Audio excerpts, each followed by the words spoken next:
You mentioned you're at a pop-up store with John Lewis. Yes. How are you guys going to compete in terms of keeping your costs low? Like, we're going to put in 5,000. I'd like to see that money back at some point. Sounds like a lot of expensive equipment. What have you done to test out people really want this product? So folks, I think we have a winner. You asked some mad question which I didn't even know the answer. I was like, what? Over 100 applicants, only 6 remain. And today, 3 hard-nosed entrepreneurs are going to be deciding which of these contestants will walk away with a £5,000 investment into their business. Sunny Araf, a Birmingham-based serial entrepreneur, Muhammad Al-Talib, professional investor who has invested in over 80 different startups. Ibrahim Khan, CEO of Islamic finance guru and expert in dramatic voiceovers. Each of the contestants has 5 minutes to be able to convince the judges, and then they will be grilled by the judges for the next 10 minutes on their business. After this, the judges who will be ranking each contestant, and then they will decide who is going to be walking away with £5,000 and commercial support from IFG over the next 6 months. Let the fun commence.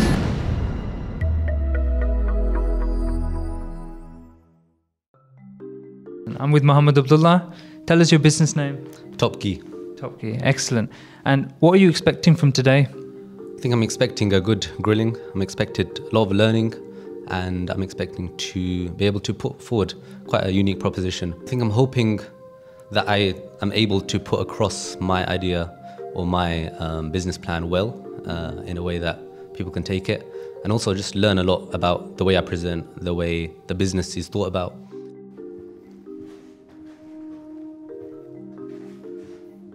TopGi is targeting a Muslim jiu-jitsu market. Before we get into the product, a bit about why we're targeting this market, what's so attractive about it. Firstly, as we can see, this is one of the fastest growing sports in the UK and Middle East, and specifically we see that there's a rapid rise in Muslim participation in Brazilian jiu-jitsu. The actual participants in the jiu-jitsu are middle to high income demographic because of the cost of the memberships of clubs, for example. And we also have a first mover advantage in this space. There's no one really that's doing Muslim targeted jiu-jitsu apparel. So if this is done well, we think that there's an opportunity there. There's 3 main things to this product. The first is that we combine unique Mughal warrior statement design, and this is taken from Ottoman sultans, Ottoman warriors, as we can see later on. And then we integrate messaging through Arabic calligraphy. So the specific messaging is also given, and the meaning of Arabic calligraphy that we integrate into these gis. And then we integrate the actual message, which is you do this sport with excellence, and you have a foundation of belief that underpins it. What is the marketing strategy? The first step will be accessing influencers that we already have networks with, and sponsoring them for short form content that can go viral. These people have, a lot of the people that are mentioned here have over 100,000 subscribers or followers on places like TikTok or YouTube, which we can, and they target the Muslim demographic especially as well. The second is to actually be a center point, as I said, for making Muslim documentaries across the UK for the different Muslim clubs in the UK. In terms of financials, we can see that we're projected a 16,800 profit in year 0 with very conservative percentages of uptakes among our population. Thank you, Abdullah. Maybe let me jump in first, because I think I'm quite a big BJJ fan, a big UFC fan. Everyone saw Khabib winning the match. But my first question is, I mean, when I hear you say we're the first Muslim-focused, BJJ gi brand, to me that sounds like we're the first Muslim-focused unicycle brand. There is no market there in my mind, at least. What have you done to test out, that people really want this product? So in terms of our user testing, what we've done is that we've taken mock-ups that we have, the designs, and we've gone to 100 people. And of those 100 people, we've had 50 people that said that they would buy this. And how many of them have put their money down to say, yeah, here's my money, take it now? None of them have done that. None of them have done that. So that's our user testing so far. And where are you in terms of the product development now? Do you have any sort of designs and mock-ups that you're selling? Yeah, our samples are in order. They're being made as we speak. your kind of research, you went to 100 people and 50 of them said they would buy it. Yeah, they would. Did you? Because you haven't got any products, so you haven't got any. So we showed them the same mock-ups that we have there. You showed them these mock-ups here? Yeah. Okay. And if you had a screen or something, you'd see it clearly, but that's printed black and white. Yeah, I mean, you could have printed it in colour, to be honest. It would have probably given us a better idea, you know? Yeah, absolutely. So that's just a bit of feedback for me. No, but I'm just thinking from like a branding perspective, right? You get athletes that you know, you sponsor or whatever, and then they kind of promote your product on the world stage. Yeah. But you wouldn't be able to do that with your product. No, so the way that our influencer deals would work is people like, for example, Firaz Zahabi, which are Muslim, very high, very popular figures in the Muslim world. They'd wear it in training, and you do the short form content that a lot of jiu-jitsu brands, such as Progress Jiu-Jitsu, they'll take it in the actual gym while they're rolling, while they're teaching. While we're shooting these documentaries of the different gyms, we'd have them wearing this apparel. And in later variations where we make that competition friendly, then you can go to people in competition and shoot them wearing that same thing. Do you do jiu-jitsu? Yep. What's your relationship with the people in the ecosystem? Will you have to build those relationships? Do you have those relationships? I have most of the relationships that I've put into that pitch, but there is lots of room to build more relationships, yeah. How many BJJ centres are there across the UK? I think there's over 150. Okay. Yeah, over 150. My instinct is that the Islamic, emphasising the Islamic, having it as an undertone there is fine, but I don't think emphasising it makes sense because it's a really niche audience. But I do like this because I've watched like BJJ YouTube videos and I know that it's the popular genre, and there are people who literally will just go around to different BJJ places and film. So I think there's something interesting there in the go-to-market, but I think the product itself needs to be toned down from an Islamic perspective, and I still remain suspicious about the market size. You said £37,000 revenue projected in the first year. Is that correct? Yep. Where have you got these figures from? That's from the amount of people that are participating, and you break that down. So the amount of people that are participating in the UK and in the UAE plus Qatar, and then you look at just the Muslim market of those. If you would have walked into this pitch wearing one of your gis, I would have loved to do that, yeah. You know, with a colourful presentation, you know, it would have spoke wonders for your brand. Thank you. Yeah. Thanks for coming, and you know, inshallah, it's a successful venture for you. Thank you. Thanks, Abdullah. Yeah, I can see potential here because he's only 22. He's not great on camera. No. But I think that the social aspect of it will actually be us going to different BJJ gyms. Yeah, but I'm sorry, it's like a niche of a niche of a niche, and he's charging similar amounts to other gi brands. It's too small. Look, any 22-year-old, for me, any 22-year-old that has an idea and is trying to execute it and can come here in front of 3, you know, Moguls and present, right? For me, that's a win, you know, subhanAllah, because look, these guys, people don't get to this stage. How many people have ideas and never execute them ideas? Abdullah, you strode in confidently. How did it go overall? I think it was really good. I think I made a few mistakes here and there, but it was a good grilling, and I think I just learned a lot from even that. So you're happy with it? I was happy with the experience, not necessarily my performance. I think I could have articulated myself better. I got a bit nervous on stage, and maybe I hadn't thought about certain things that I should have thought about. Yeah. Excellent. So overall, positive experience. What are you taking away? Experience. Yeah, I think overall it was a really good experience. You could tell those panelists are quite experienced, so nothing goes past them. But yeah, it was a really good experience. My business is called Saabuni. We're a skincare natural beneficial brand. We do certain products like soaps, bath bombs, but they're all natural and they're all beneficial. Well, hopefully I'm here to win, but if not, genuinely, I am so glad for this opportunity, glad to be standing in front of people and talking about something that I'm so passionate about. Assalamu alaikum everybody, my name is Naseema. I'm the founder and CEO of Saabuni. Saabuni is a skincare brand with its basis in Ayurveda and education. Okay, so Let's be honest, how many of you have stood in a supermarket and looked at a bottle of shampoo or a bottle of body wash and recognised each of the ingredients that are on there?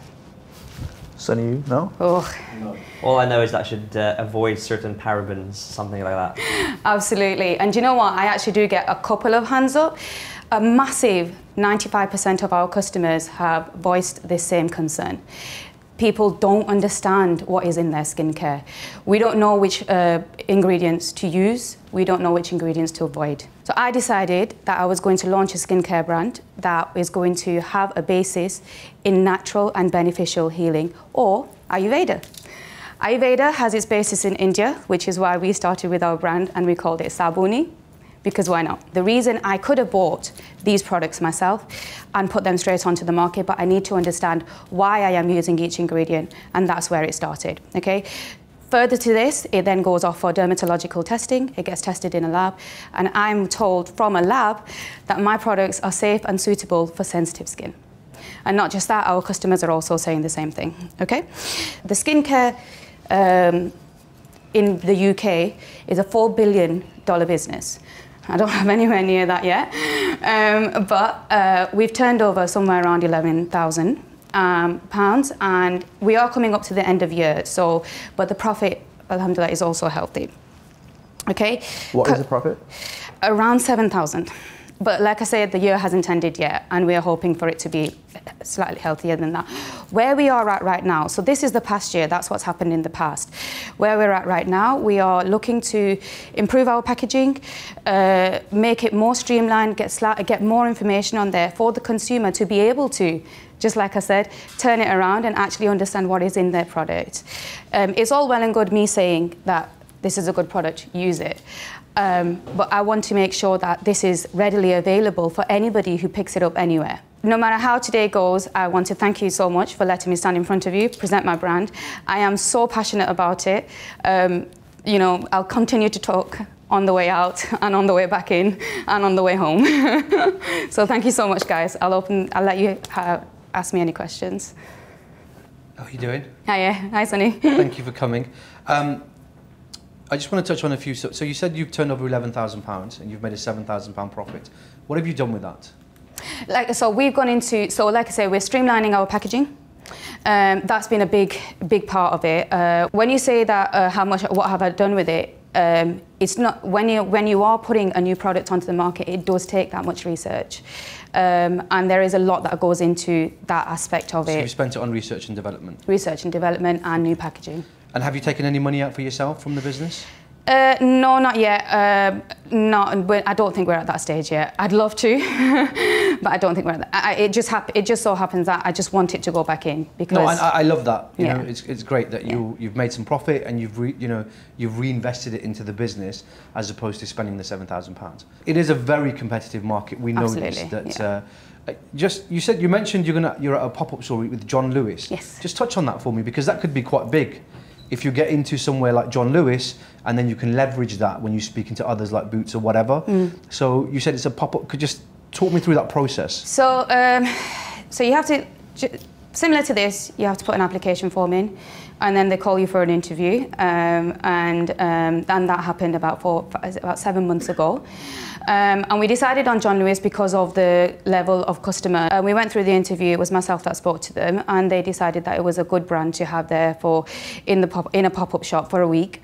And, you know, to sort of like get my brand out there. And then following that, they would consider having conversations about staying in John Lewis and getting a space there for a certain amount of time, maybe seasonally. And when it comes to the £11,000 of hard-earned revenue, where has that come from? Is that mostly through... yeah, gosh, I ran out of time to let you know that. So it comes from our retail sales, so online channels. We have our own website and our social media channels. We have we do events, so this is talking to our customers, getting our brand out there, and also contract manufacturing. So let's just say, you know, inshallah, John Lewis are very happy with you and they put an order in, okay? Now these orders, they don't start small, you know. No. How would you, let's just say you've got a £500,000 order with John Lewis, for example. Inshallah. How would you fulfill that? Oh, yeah, so we would have to, like, it would always be where we would get a loan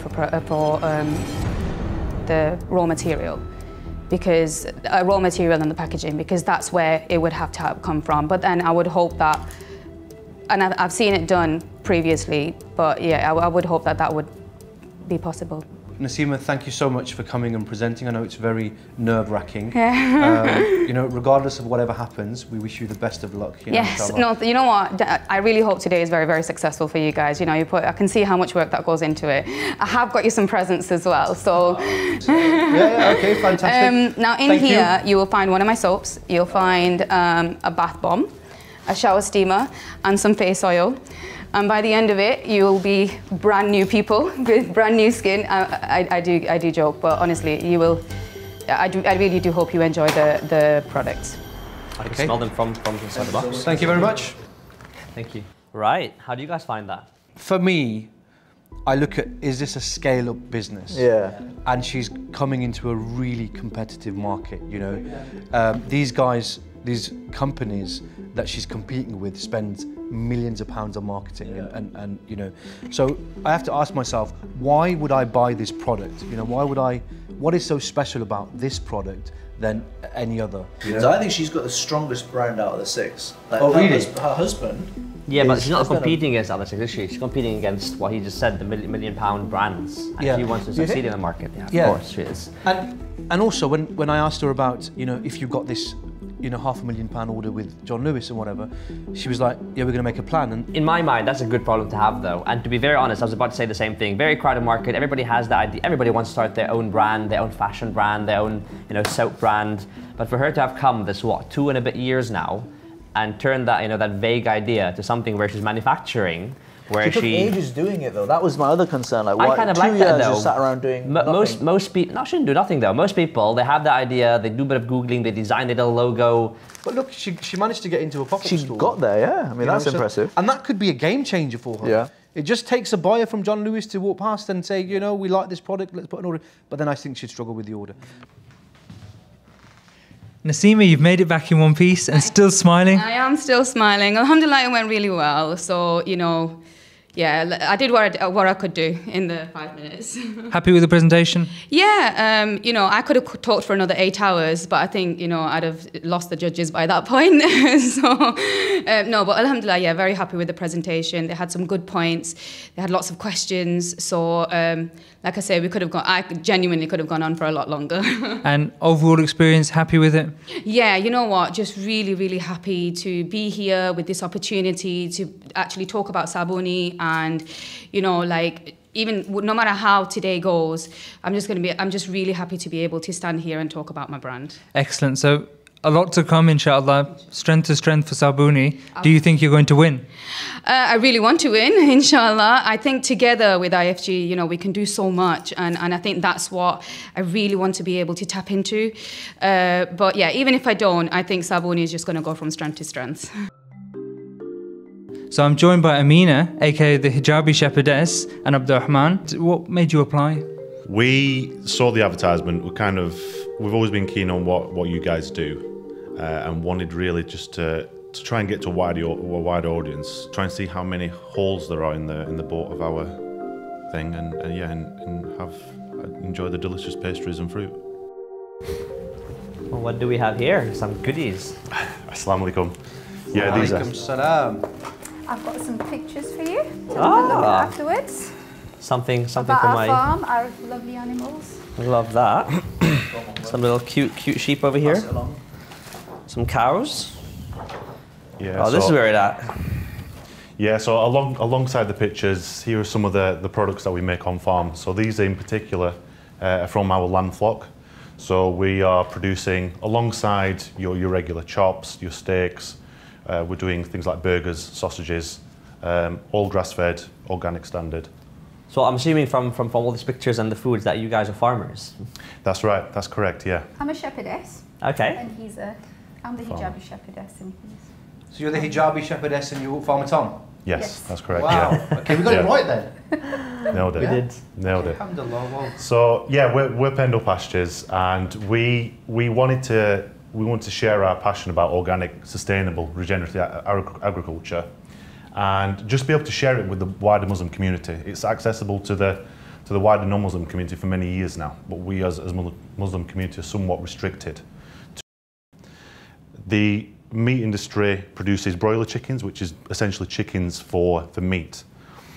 And these birds are raised in large barns in tens or hundreds of thousands at a time. They live for 5 weeks. These birds are literally growing in their own feces, breathing it in, and therefore they need a host of antibiotics, not to mention the stress that they undergo. And all of this is ending up in our food chain. We have only really been operating fully for 12 months, but it's been a long time coming before then. We've been slowly upskilling and gaining knowledge and experience. Currently we're farming on 40 acres in the Ribble Valley, just north of Manchester, with a small flock of 50 sheep and 90 lambs per year, most of which we're putting through our butchery, and around 800 broiler chickens, which are obviously for meat. We are looking at setting up a butchery and a separate poultry abattoir this year on farm. That's really just to ensure we're as transparent as we can be, and high quality can be maintained throughout the production system, as it were. We can keep our eyes on it. So, for example, our lamb, the reason why our lambs stand out from the others, we give them all the organic seaweed from Ireland. Yeah, we move them every 2 days. We make sure they don't get no antibiotics or anything. We get them checked by the vet. We get them blood tested to make sure they have all the right vitamins in them, which not many people do. And we make sure when we go to the slaughterhouse, we're there with the animals when they're getting cut. We go, we pick them up, and we make sure they're treated lovingly from day one till they die. And even when we deliver, we make sure they get given the best love and care when we give them to our customers. And our chickens, we move them every single day. I mean, I love the way you just came in there and just almost took over the presentation. Sorry. But brought some energy to it. No, it's great, and I love that. So that's why she's shepherdess, was it? Yeah, Amina? yeah, absolutely. Because he does all the hard work of the farming, and I do the selling because I'm the one who's into all the health, and I'm the one. Should we get into the revenue? What's the situation there? Yeah, so right now the bulk of the revenue's going out on our investments. Last year we had a margin of return at around 10%, and it's going to remain, in fact it might be in the negative this year with the butchery and the abattoir that we're currently working on. And what's the margins without the investments, as in pure gross margins on the production and sale? Last year was, without investments, was £15,000. And what's the margin there in terms of what was the revenue? The revenue we made last year, you know, including the investments, it was literally like £1,200. What was your turnover last year? Our turnover was £25,000. £25,000? Yeah, okay. Completely gross. So once you've taken out all your costs and everything else, what were you left with? £1,200 essentially. £1,200? Yeah, okay. With all the investments that we did. And it's going to be a similar situation this year with some of these big investments that we're making. Okay, so there's 40 acres of land? That's right. Yeah, okay. Is it your own land? Do you guys own the land? No, this is tenanted. Yeah. So you're paying rent? That's right, on yeah, land? yeah. Okay, so you don't own the farm or anything? That's right, yeah. Okay. It's a fairly common situation. About 45% of farmers in the UK tenant, as it were. It sounds like you're full-time on it. How are you making ends meet? Well, only up until recently we've really increased it, like I said, in the past 12 months. But you know, prior to that, we were a dairy farm. After that, I've been gaining experience as a butcher, an organic farm just north of it, and then I do other work outside of it. 40 acres of land. It would not be. It's not enough to take more lambs on. Is that what you're saying? No, our aim of doing 200 lambs a year at least could not be met with the land base that we have. Is that because you guys are very nicey, kind of touchy, feely with your lambs, or is that because it's just not the way you live? Essentially, yeah. If we wanted to, we could add artificial fertilizer. We could cram all the lambs into the land. Yeah. They'll catch parasites and worms, and we could medicate them. There's certainly that's possible. Yeah. And we'll slowly degrade the land base. Okay. And it's not really a long-term solution, but that is certainly possible. How are you guys going to compete in terms of keeping your costs low? Because I'm assuming that you know, a chicken from your farm would be a lot more expensive than a chicken from, you know, some halal butchers, for argument's sake. It is for sure. But I think, like, you know, like people who know quality, like people go out and buy really expensive beauty creams. People know what goes in our chicken, you know, just 100%, none of this rubbish inside the chicken. It's 100% grass, insects, the feed.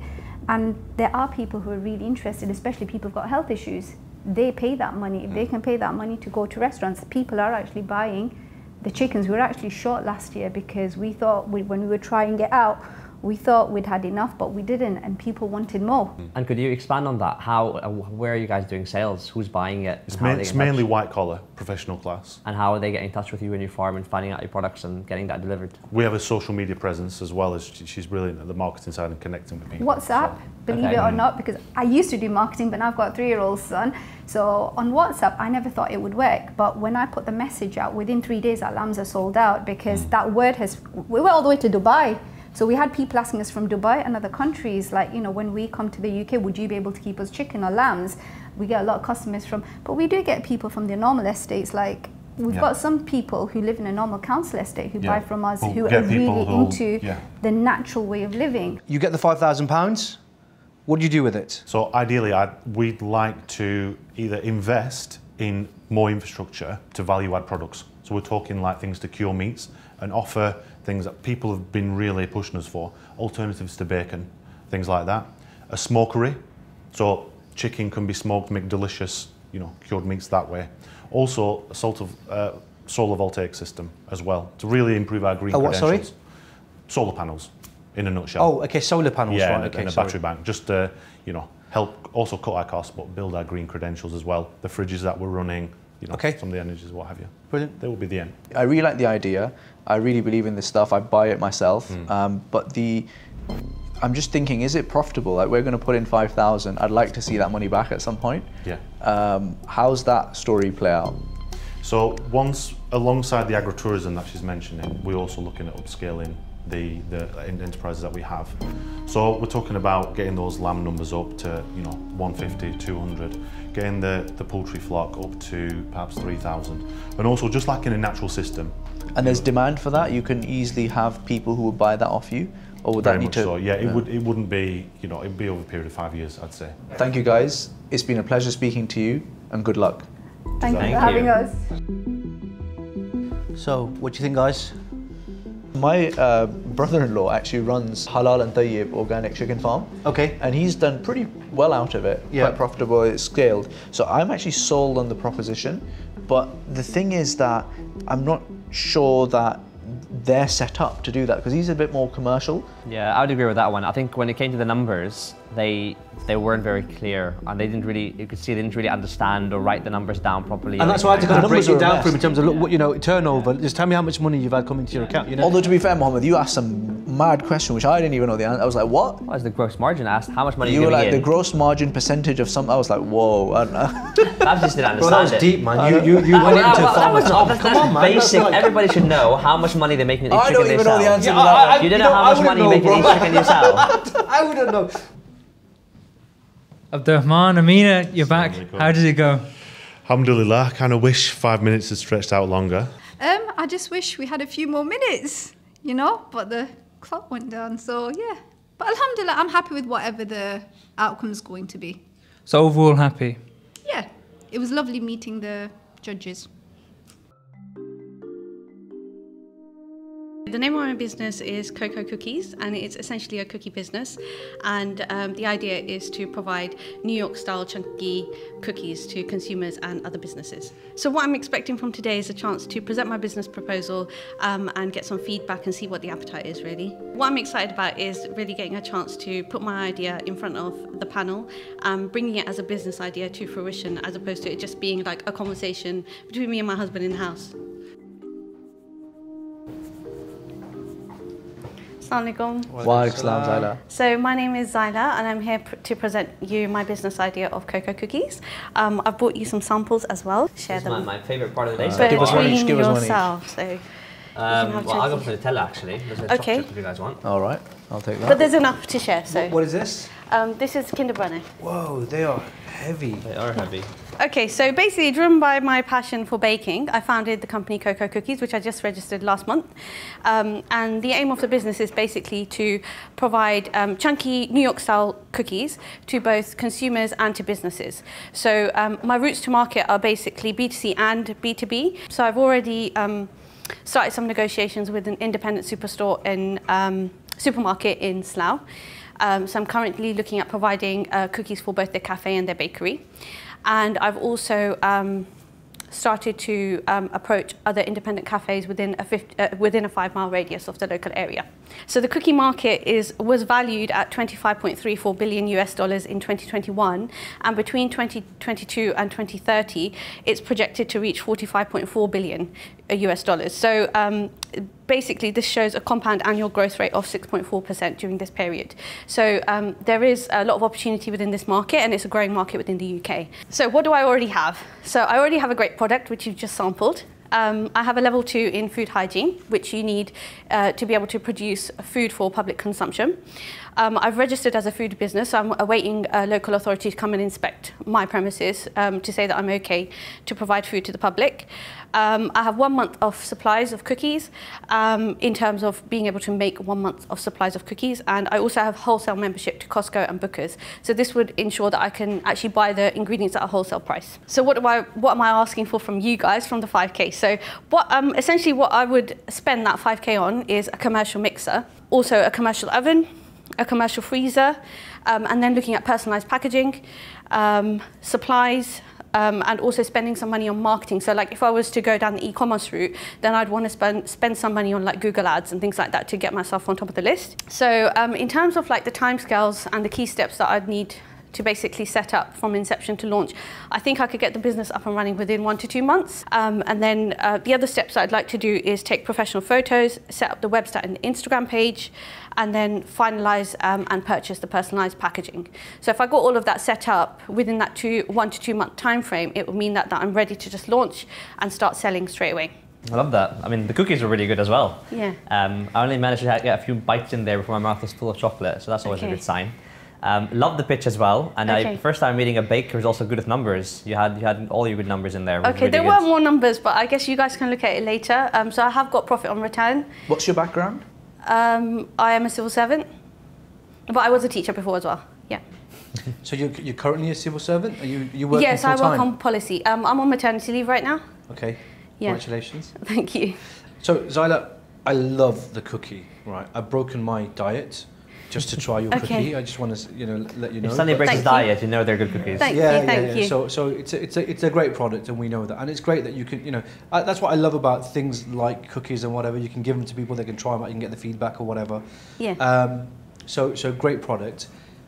I'm just trying to understand, is it profitable? So just talk me through that process. So the chunky chocolate chip, I don't know who had that one. So that costs 46p. So that is including the ingredients, the packaging, and the fuel to basically bake them. And the deluxe cookie, so that's the Nutella and the Kinder Bueno. So deluxe, by deluxe I mean anything with a filling. So there's other flavors as well, but those are the flavors I bought. That costs 56p. And what I would be looking to retail it at, so for the chunky chocolate chip, I would be looking to retail that to consumers at £2.50 and to businesses at £1.45. And then for the deluxe, to consumers, I'd be looking to retail that at £3 and for businesses £1.85. So you're looking at something between like 68% and I think it's something like 86% net profit. And does that include the transport or delivery? That doesn't include transport and delivery. No, I didn't put postage costs in it, but that's a really good thing that you pointed out, and it's something that I'll go back and start calculating. Have you sold any yet? Yeah, I've sold a couple to like family and friends.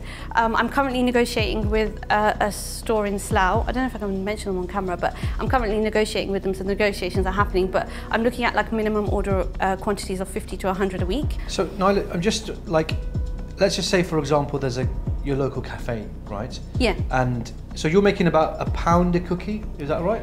Yeah, so that's profit. Yeah, so that would be on, So if you were just to take them to the local shop, for example, we're not taking postage, just the local shop, they buy 50 cookies off you, you make 50 quid, right, for example. Yeah.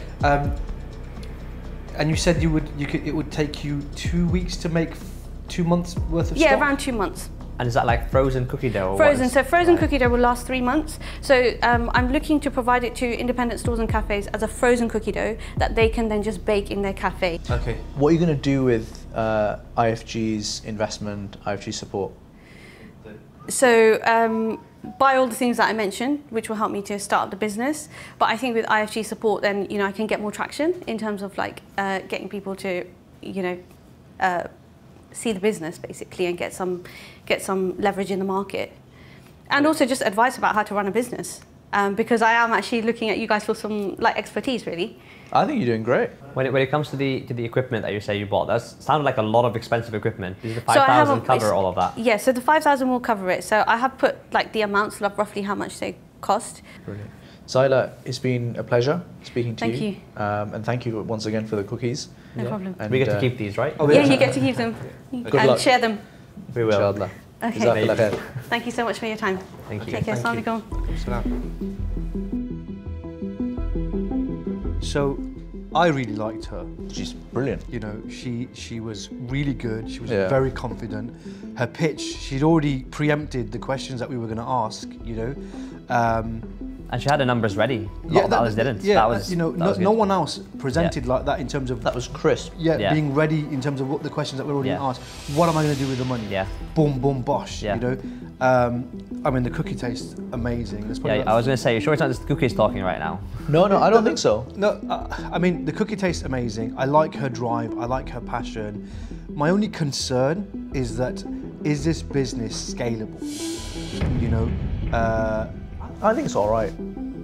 Because remember, Sonny, we don't really care about it being huge. We just care about it being decent.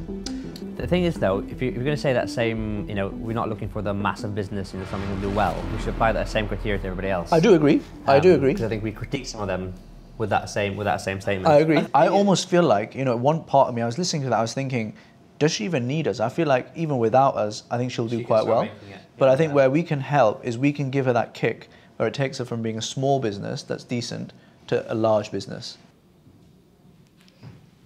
Zaila, welcome back with a smile on your face, mashallah. How did it go? Yeah, I thought it went really well. The panel was really inviting. They listened as well as ate my cookies and gave me really great feedback. So that's always good. It's always good to pitch your ideas in front of a bunch of professionals because you get a chance for feedback and you get to iterate and refine your business, which just makes it all the better.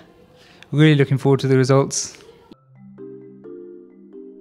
Ijaz, Emon, it's good to have you here. Tell me about your business. So we are videographers and photographers.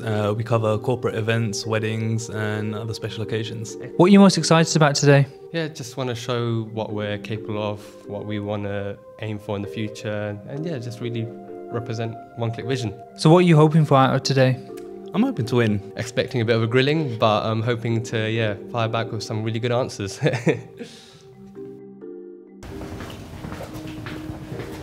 Assalamu alaikum guys. Assalamu alaikum. My name is Ijaz. I'm the co-founder of One Click Vision. I'm a primary videographer and an editor as well. Yes, and my name is Emon. I'm a primary photographer and a secondary videographer as well as an editor. So we're trying to become the leading production company house for all around events. Yeah, so just trying to push the boundaries of creativity for the events and occasions that we do. One of our unique traits is that we're not just content creators, we're directors as well, and we build a really good rapport with our clients. They tell us what type of shots and what they're looking for, and we build off of that and then actually give them something that more than they're looking for. And other than that, we also help them feel comfortable and really felt them at ease. We've done wedding shoots where couples are struggling to be on camera. We make them laugh and jiggle, and in the end actually have a really good time with us. And we've done infomercial videos for University of Southampton recently as well. Yeah, and alhamdulillah, just recently we broke the 10K mark in revenue. Actually, last couple of days we broke the 15K mark. So just been going from strength to strength from that side. This is where we're talking about where we would like to invest if we were lucky enough to get the 5K. Mm-hmm. So we'd like to spend 1,700 on lenses so we can diversify our shots and stop renting them because it can be quite cost effective. Long term it would be easier to have them instead of keep on spending money to hire them out. One of the biggest struggles we have is my laptop. It is a 10-year-old laptop. It keeps on crashing, the battery dies, I had to go to my house to pick up an extra battery pack for my laptop mid-shoot one time. And yeah, it's just, I couldn't update it. So yeah, it would be nice to speed up the workflow. Yeah, so because right now it's doubling the time it takes to just complete videos, and if we can quicken that workflow, we can actually spend more time in promoting our business. So, and that's what leads into the marketing aspect. You know, we want to invest a good amount in marketing. And yeah, just to thank you for watching our presentation. Thank you. Thank you, guys. Thank you. Can I just say, I love the matching t-shirts. As you guys came in, I was like, are they going to start breakdancing or something? We want to come unified, so yeah, it was a good way to start it. So guys, I wanted to ask you a little bit about your backgrounds. So what's the story? Why did you get into this? How old are you guys? Okay. What's going on? I recently turned 28 the other day. My passion for filming started in college, and from then on, I was filming my friends make music videos. Later on, transitioned into filming promotional videos for restaurants, and just kept elevating and switching from there. And what's the story of turning it from like a hobby to a business? Because I think a lot of people have passion. I think it was very passionate driven, and I was tired of working at restaurants. That was the main thing. So I thought, let me just try and go into this full force. And you guys are full time on this now? I'm still working full time, but basically, when I'm not working, yeah, evenings goes to editing, promoting, and normally. What's your day job? I'm an infrastructure engineer for IT. Okay, and ultimately the ambition is to leave that and do this full time? Inshallah, yes. Okay, and the revenue that you've made so far, really good to see that. How much of that is profit? Any ideas? This year so far we've made just over 11,000 in profit. That's deducting expenses from initially getting all the gear and stuff. Sure. And hiring freelancers. And hiring freelancers. So the question I have is, where do we fit in? Like, because that sounds like, you know, it's a decent amount of profit, right? You could just buy the kit yourself. Alhamdulillah, it's okay. What I would say is, for me, the 5K will definitely speed up the process, essentially, especially with the laptop, because as we mentioned earlier, it really takes a lot longer to edit a piece of work. It slows down the workflow. And why can't you use some of that 11,000 profit for the laptop? So we've spent a lot of that money recently on buying other equipment like lights, flashes, lenses. How you doing? I'm not okay now. Yeah, I feel like the worst. You can relax. You can relax. Yeah, it's I think fine, yeah. You know. So you've made £11,000 worth of profit, and you've bought. Has all that money been reinvested into the business? Not all of it, no.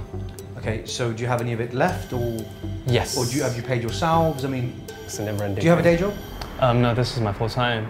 Oh, so you're doing this full time? Yes. And are you taking a salary from the business? Yes. Wait, no, is it a salary?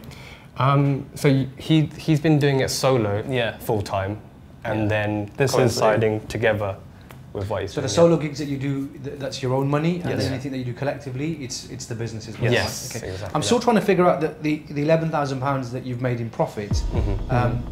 How much of that have you spent on machinery and equipment, and how much do you have left? So we've spent almost £2,000 on not just machinery, but hiring other freelancers, and the rest so far we've just kept it for ourselves for the time being. We're just building it up so we can invest in more heavy equipment, essentially. Okay, so if you wanted to scale up your business and you knew that it would save you time for editing a video, you could have already bought the laptop and you could have bought the lenses.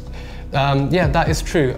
It's more because we've only just started it up. We're less than a year old, so it's more of trying to keep cash flow in place for us, because Ijaz is doing full-time other things, but it's also been a great source of income to support him as well. But what the stuff that, so let's say we invested, what I would be concerned about is if you, Ijaz, are doing your own thing on the side still, and that's a bit unclear, right, what's going on.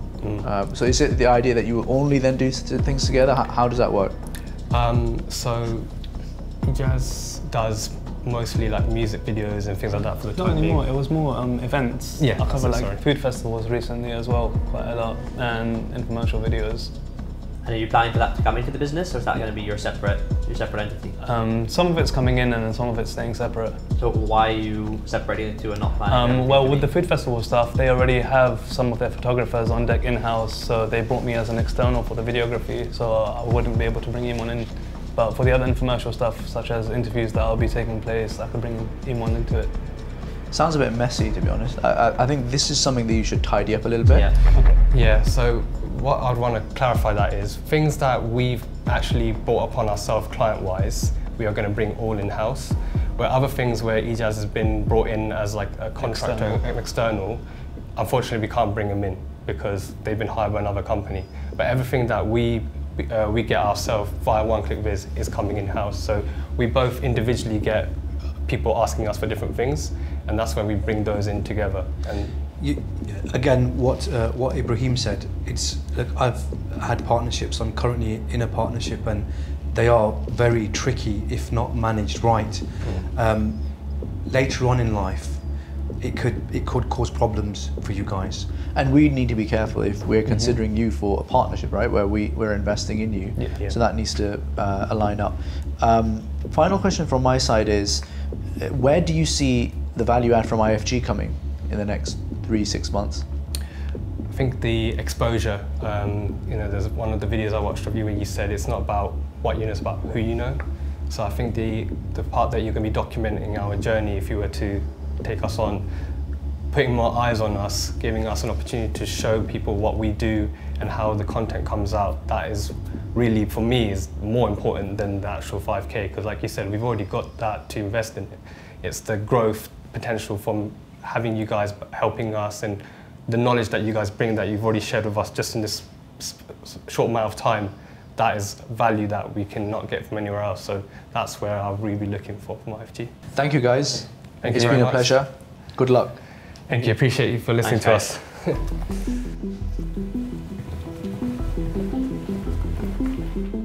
But the whole thing's a bit messy. Yeah, I found it quite nice. You know, the two of them coming together, almost like twins or brothers, with the same T-shirts on. I love that one guy's 20. I mean, at 20, I was not doing what he was doing. Which one is 20? The younger one. Ijaz. Exactly. Yeah. That's impressive. That's impressive. Good. That Good is hustle. impressive. They've got potential, but as we know, this market is so saturated. Yeah. You know, it's really, and the problem is, you know, they can only. It's them that's doing this, you know, and there's only so much hours in the day that they can do this. Yeah. You know, and I was a bit disappointed that they've got the money to buy the laptop. And they haven't. And they haven't. Yeah, And they haven't. I was the same. Especially if it's taking them hours on end to edit videos. Yeah, I think the same point about the business partnership, that they need to really work out very clearly what is their own and what is the business. I think that's the discussion they need to have, because as you mentioned, very quickly that can get very cloudy, and when money's involved, friendship does not last. But the thing is, I know you guys say that, and I agree with that, but we're not looking for the end product here. And I thought they were quite receptive to what you said. I feel like if, you know, they're that kind of rugged, you know, uncut diamond that can be molded. They'll like, have a chat with them. Welcome back. Smiles all around. That's a good sign. How do you think it went? I think it went well. It went better than I thought. Excellent. Yeah, alhamdulillah, I think it went well. I think we did a good representation of ourselves, so yeah. Okay, so you're happy with your presentation? Yeah, I think so. I wasn't as nervous as I thought I would have been. It was pretty smooth. The most important question, do you think you win? Inshallah. Inshallah. Afnan, it's great to have you. Tell me the name of your business. It's Empowered Employee. It's an online benefits company in the form of online personal training, fitness and nutrition for your staff, your workforce. I'm excited about the whole thing, to be honest. Travelling from Glasgow all the way down to London, just pitching to them, because all this learning stuff is fun, and obviously I really want to win, inshallah, so that's what I'm most excited about, that feeling of maybe when they announce my name, inshallah. Hello, assalamu alaikum. My name is Afnan, CEO and founder of Empowered Employee, an online benefits company in the form of online personal training, fitness and nutrition. Our company mission is simple. We want to strengthen your workforce. We want to get your employees fitter, happier and healthier. The main problem this business is tackling is basically employers are basically saying there's a lack of engagement with current employee benefits right now. They simply aren't using it. A lot of sick days are being taken. Everyone being unfit is a pretty bad image for the company. And from an employee standpoint, they aren't moving. 9 to 5, Monday to Friday, they're just sitting at a desk, not moving. Basically the solution, how we're going to tackle this in the service delivery, is initial consultation, one-to-one consultation with the employee or client. Basically just ask them about where they've been, where they want to go, where they are currently. Give them tailor-made meal plans, workout plans, get them to where they want. In terms of engagement, just basically a lot of encouragement from our side and from the employer side. This will all be done through various apps and platforms. In terms of competition, there is another benefit company called Gym Pass. I don't know if you heard of it. Basically, it's like a one membership payment, many gyms, but the only good thing about that is like it really works in London. Because if you step out here, there's 100 different gyms to go into. So it doesn't really work nationwide, and it doesn't have a holistic support like us, because like I said, tailor plans to each individual. In terms of market size right now, in 2023, the employee benefits industry is worth $54.52 billion US, and it's supposed to grow the next 5.5 years. In terms of business models, the ultimate goal is to get 100 employees a week. We are expensive, but the value is there. £300 a month per employee, 6-month minimum contract. So that is £180,000 basically, but that'll be like a monthly thing, and there's a lot more value in what we're offering. Basically, ultimately, I want to say that a good business needs a good leader, and that is someone like myself, someone who has had expeditions in Tanzania and led people and the team to do well in the work. I've also led in like London when I was doing personal training, led my clients to do really well in their fitness and goals. I basically left London, left my job and just focused fully on this to just really be the best businessman I can and get clients results. Thank you. Thank you. First on time as well. I love the pitch. I love the suit as well. Thank you. That was really good actually. Quite enjoyed that. The one thing I'm still questioning or struggling to understand is what are the numbers so far? In terms of? In terms of clients, in terms of customers. In terms of customers and clients, I've basically just started, so none, but I do have some good leads coming this week. So you basically just started now? Yeah, in January actually. In January. Yeah. So since from January to now it's end of May, June actually. Yeah. What have you been doing in terms of getting leads and getting customers through the door? I've just started like putting on stuff on LinkedIn. I'm going to start uploading on TikTok. And I've actually started like doing Google ads. That's where I'm getting most of my leads from now. Yeah, but bottom line is from January to now, you haven't sold. I don't have any clients or nothing right now. Right, because that's something you definitely need to work on. Why is that? The main reason I think is I just need to do more on social media. I loved your video, by the way. My video, thank you. The one that you did for the application video, yeah. I thought that was really different and that got my attention, so well done there for thinking out the box. You said that you were working before this. What were you doing before January? I was a personal trainer in London actually. And then I was like, I've seen my ceiling in terms of money. Okay, so you left your job in December and you started doing this full time. How are you surviving in terms of like, you know? I have no overhead costs. I live at home still with my family. In terms of this business, the real overheads, it's just Google ads cost a couple hundred. That's about it, to be honest, man. There's no. Do you think that, in hindsight, do you think leaving your job before your business has taken off or generating any income was a good move? Yeah, because I'm fully in terms of just mindset all about this. I can't be distracted. Just can't be distracted essentially. Because you're 6 months in. Is the platform? I'm assuming it's an online platform, right? Is it built? Yeah. And I'm suspicious generally about employer benefits because it's the last thing on any employer's list where is someone using, like we've got Health Shield, which is this random benefit, and it's the last thing that is on my list for someone to be checking if they're using it. They should be using it if they want to. And the question I have is, your entire business is built on a nice to have rather than a burning problem. So I think your price point you may need to review. So basically the way I see it is I don't have a lot of overheads like I said, right? And if I wanted some cash, my dad has a shop, so I do that from time to time. In fact, for the most of January, February, I was actually in the shop a little bit because he actually went to Pakistan, right? But that's easy to me in the sense of, like, I've done it a lot, like, you know what I mean, dad's shop, whatever. Afnan, it's been really inspiring actually to see someone like you turn up. You're still pretty young, right? How old are you? I'm 24 today, actually. 24. I was going to say 23, then I forgot it's my birthday today. No, happy birthday. It's been a pleasure speaking to you. Thank you for your time. No worries. Thank you. Thank you. Am I allowed to shake their hands? Yeah, why not? Thank you. Thank you. Okay. Thanks for having me. See you soon. Thank you. This is matching a bit. Twinning, huh? And a bit slong. Down. So, I mean, great on camera, definitely, has enthusiasm, definitely a salesperson, but 6 months sitting, not one client yet, that was a bit disheartening. You know, Mohammed, I get this impression that he spent the last 6 months watching Alex, Moses videos, and all these other entrepreneurs.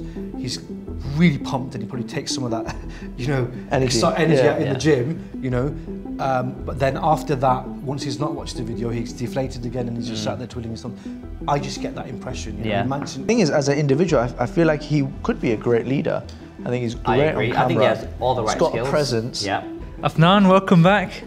Thank you. How did it go? It was good. The set was really nice. It was like something out of Apprentice that threw me off a bit, but it was good. The brother on the right, Sonny, he grilled me a lot, but that's good. You want that. You want someone to be like, why is it not working? And then you should get your head thinking, all right, now it needs to work in such and such a way. I was nervous. My heart was beating fast. I'm not going to lie. And then my voice actually went because it was dry. And I started sounding a bit croaky. I mean, everyone should come here with the intention of winning. It's a competition, but what happens, inshallah, innit? Excellent. I'm glad that you came. I'm glad to have you here, and I'm looking forward to the result. Right, guys, shall we go through our scores and kind of see what feedback we can give to the different candidates? So Naseema, she was a bit nervous, but I think the product speaks for itself. It comes across. She could definitely work in terms of thinking about that scalability. When we asked her that question, she wasn't too sure in terms of, she said she'll put a plan together, but wasn't very specific about how she would scale up very quickly. So that's something she should definitely think about. Zaila, I thought, was great cookies, great product, really good energy. I think she's really early in her journey though. That's something that is still to be tested. She's not really sold anything other than to family or friends. So I think it'll be one of those where we're having to take a bit of a bet if we go for her. Yeah. Farmer Tom was, again, great idea, really good. But for me, the only concern here is the scalability of this. And I just think £5,000 wouldn't even scratch the surface for these guys. Yeah. So I believe the money would be better spent on someone else. So the one-click guys, the videographers, I thought they were really interesting. They're making revenues. It's a pretty solid, obvious, clear business. The hesitation I had was around how there's a little bit of clarification still needed on the team dynamics. There's still a bit of confusion there, but I think they've got a promising future if they really stick at it. When it came to Afnan, I loved his presence. You could see he was all there, great public speaker. The only downside was, 6 months been running and he hasn't had a customer yet. So Abdullah, I was really inspired that he's only 22 when he's come in. But again, for me, that model simply doesn't work. I don't think there's enough customers out there. I don't think that he's really thought about the product and his target market. I think all of them are winners. Yeah. In that sense, the fact that they're here pitching to us, clearly, in terms of all the categories, there is 2 people for me. I mean, we tallied up the scores. They were objective criteria. Right. And, so this is where it gets. So you guys are on this. We're all on the same wavelength. Yeah? We're all on the same wavelength. Okay, because I was like, there is something about both of them. Which will. I think for me, it was that confident humbleness. They had the confidence that I'm doing this, and they were doing it, but also the humbleness to learn and take feedback. Well. They're potential entrepreneurs. Yeah. They're potential CEOs. But Sunny, which one would you go for out of the 2? Now that's the problem, because I don't know. It's tricky, isn't it? It's a tricky one. When it's tough because you say it's the casting vote, and that's what makes it really tough. So folks, I think we have a winner. It's been very, very difficult. Let's call them in. Well, contestants, it has been an absolute pleasure to be listening to your pitches. And the first thing that I wanted to say is, genuinely, there are no losers here. I think all of you guys have done really fantastic jobs. It's brilliant to see the effort that's been put into this. You've turned up here after over 100 people applied. So firstly, just congratulations for that. Now, the next key thing that I wanted to say is, I wanted to give all of you guys feedback. So we've got individualized feedback for all of you. It's not going to be super detailed, but hopefully it'll be useful for you. Mohammed, do you want to lead off? Right, so first feedback, Naseema, we loved your product. The branding, the name, the fact that you went through all this detail in terms of getting it dermatologically tested. And we definitely see, an area in the market where this can really grow. I mean, I think natural skin products, definitely something that is needed. And the fact that you've taken it this far, most people have failed before that. I think we really like the way that you were detailed in the way that you kind of put your product out there.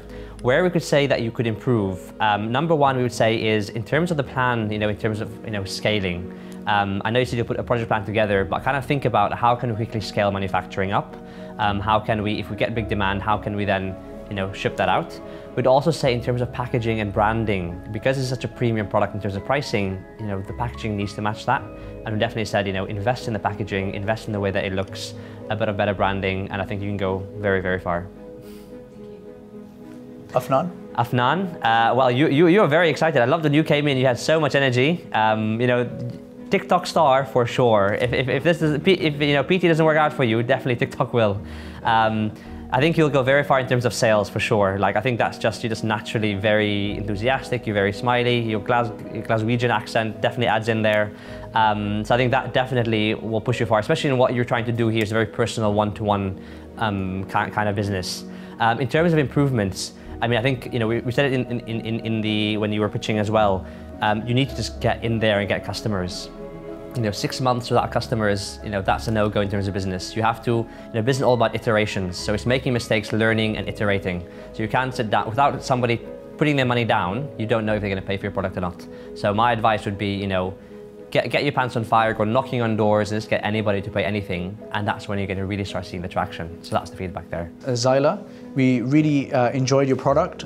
It made many of us break our diets. So congratulations, I think, for that. We really liked the hustle that you've shown over the last month or so to be able to see some of the traction that you have done. I think where we see that there's stuff that could be improved, potentially trying to get more traction, actually revenue through the door is really going to be crucial for you going forward. And then I think also thinking about how exactly you're going to scale it from being a decent small business to potentially a larger business, and thinking about how you set the infrastructure up right now in order to get to that point as well. My second feedback is for the one-click team. So guys, I really love the video stuff. I think it's great that you're already out there, you're making revenue, you've got a nice chemistry together, which is brilliant to see as well. I think in terms of, so I think you're going to go far, you're going to do well as a business. What we would say as feedback, and I think it was unanimous from across the judges, is sort out the partnership stuff, sort out the legal paperwork, sort out what's going to go into the business, what's going to go out of the business, and make sure that stuff is fully tied off so there's no issues down the line. Tom, I love the idea of what you guys are trying to achieve, mashallah. I think all of us need to be focusing on eating healthy and all that great stuff. When we looked at the business, I was just a bit unsure of the scalability model of it, because if I look at growing a business, I think you guys need a huge investment in order to get you to where it is. My one concern with the business would be is how much money would we need to be injected to get the numbers that you kind of want to achieve, right? In terms of your presentation, it was great. I think, Tom, you can work on your presentation skills a bit more, maybe. A bit of eye contact with the presenter. And this is really important because when you're out presenting to other people, which I'm sure you will be, that's really, really important. Abdullah, I love the fact that you are only 22 years old and you've come in here and done the presentation. It was great. Again, with your business idea, I think you need to relook at the market in terms of how many potential customers there are actually out there for you, and potentially look at diversifying what you're doing. The question that I asked myself when I looked at your product is that even though we spoke about 40,000 potential people, that was 40,000, right? Potentially in the market. Now, potentially every single one of them would already have what you're trying to sell to them. So it's you convincing them that you've already paid £90 for this product that potentially could last you a lifetime. I now want you to kind of throw that away and use mine. And I think you need to ask yourself how you're going to get people to part with their cash once they've already done that. Many thanks to our judges. Before we go ahead and announce the winner, and I have to say it was incredibly close, so congratulations to all of you for that. We also wanted to, given that you guys have put in so much time, and also given that there's a lot of potential here, all of the judges are happy to offer you mentoring on a voluntary basis over the next 6 months. So if you are interested in taking that up, mentoring calls once a month, let's say, just drop us a line or contact Khizr afterwards, and we're more than happy to do that, inshallah. But without further ado, the winner is Zaila.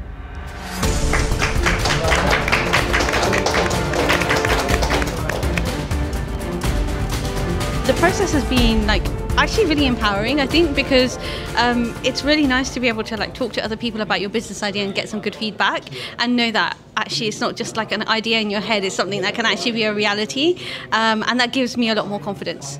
I'm gutted, of course. I came with the intention of winning, but the 5K wasn't everything. I was really hoping for the business mentorship, and they said they're going to provide that anyway, so... as good as you can get, really. Well, we are aiming to win, but alhamdulillah, happened for a reason. Yeah, it was exciting, enjoyable, tough, but yeah, it was a great journey. I'm still really glad for the opportunity, and to be in front of such a large audience, be able to actually put my brand out there. Alhamdulillah, I feel really good, I've really enjoyed meeting everyone, and the whole experience has been fantastic. No, I feel really good. I think it was probably the right decision.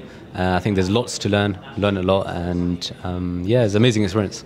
I've had a bit of a break. I needed that. We've been here since 7 in the morning. I think the event went much better than I had anticipated, if I'm honest. There was a lot of work, looked at so many different investments and companies, and I think at the end of the day, I'm still happy with the decision that we made. It's very clear to me that Zaila was the worthy winner. I'm looking forward to seeing what she comes up with. Inshallah, she makes some money for us and proves us right. Well, there you have it, folks. We're investing in a cookie business. Who would have thought that at the start of the journey? But it's been an amazing ride, and I'm really excited to start this journey with Zaila. Has she got what it takes? Well, we're going to find out in future episodes. In the next episode, we're going to have the all-important equity discussion with Zaila. So how much of the business are we actually going to get for our money? We'll find out how she feels about that and what she's getting out of the deal as well. And then after that, in future episodes, we're going to follow Zaila's journey as she goes to market and launches her cookie business. Thank you very much for watching. Until the next time, Assalamu alaikum.